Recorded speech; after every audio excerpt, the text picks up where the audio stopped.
chapitre 21. Après cela, Jésus se montra encore aux disciples sur les bords de la mer de Tibériade. Et voici de quelle manière il se montra. Simon-Pierre, Thomas appelé Didyme, Nathanaël de Cana en Galilée, les fils de Zébédée et 2 autres disciples de Jésus étaient ensemble. Simon-Pierre leur dit « Je vais pêcher ». Ils lui dirent « Nous allons aussi avec toi ». Ils sortirent et montèrent dans une barque, et cette nuit-là, ils ne prirent rien. Le matin étant venu, Jésus se trouva sur le rivage, mais les disciples ne savaient pas que c'était Jésus. Jésus leur dit « Enfants, n'avez-vous rien à manger ?» Ils lui répondirent « Non ».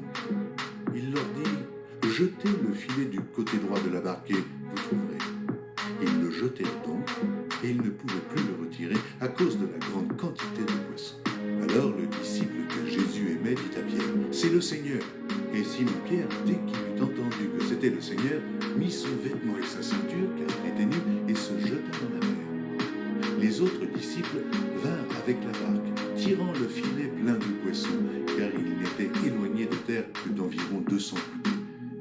Lorsqu'ils furent descendus à terre, ils virent là des charbons allumés, du poisson dessus et du pain. Jésus leur dit « Apportez des poissons que vous venez de prendre. » Simon-Pierre monta dans la barque et tira à terre le filet plein de 153 grands poissons. Et quoiqu'il y en eût tant, le filet ne se rompit point. Jésus leur dit « Venez manger. » Et aucun des disciples n'osait lui demander « Qui es-tu » sachant que c'était le Seigneur. Jésus s'approcha, prit le pain et le rendela. Il fit de même du poisson. C'était déjà la 3e fois que Jésus se montrait à ses disciples depuis qu'il était ressuscité des morts. Après qu'ils eurent mangé, Jésus dit à Simon-Pierre, « Simon, fils de Jonas, m'aimes-tu plus que de même ceci ?»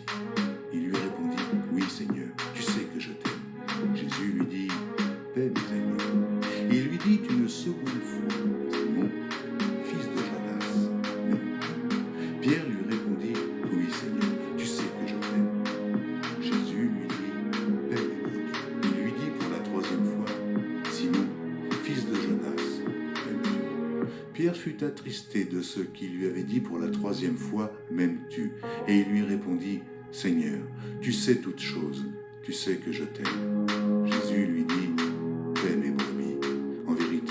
En vérité, je te le dis, quand tu étais plus jeune, tu te saignais toi-même, et tu allais où tu voulais.